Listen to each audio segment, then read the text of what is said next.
Penser, encore penser, se juger, juger et se sentir jugé, vouloir appartenir à quelque chose de plus grand que sa propre individualité, pour se sentir exister, ne plus être seul et donner un sens à sa vie, se battre pour des idées, quitte à se déformer, se laisser posséder pour pouvoir les voir triompher, suivre le meilleur et devenir à son tour le meilleur.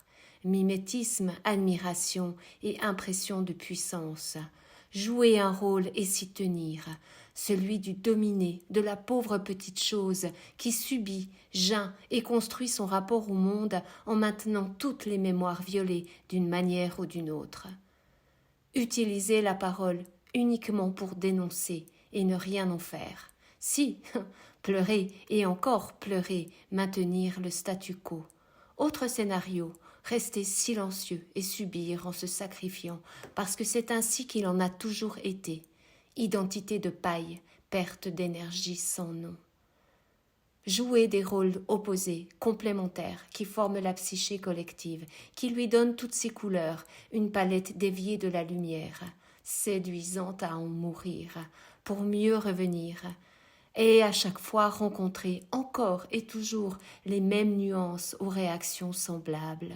Répétition qui ne s'achève pas, formant des cycles qui paraissent sans fin, l'éternel retour d'événements identiques, individuels ou collectifs.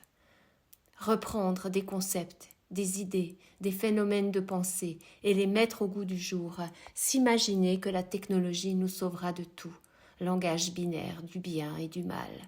S'échapper de ce cirque en s'excluant pour construire une identité autre, mais une identité en réaction, pas en action.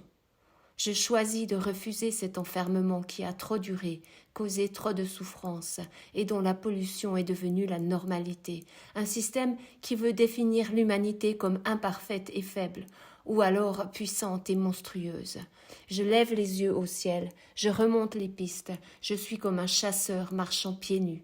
Je ne porte pas d'armes, elles sont invisibles, mais mon regard est impitoyable.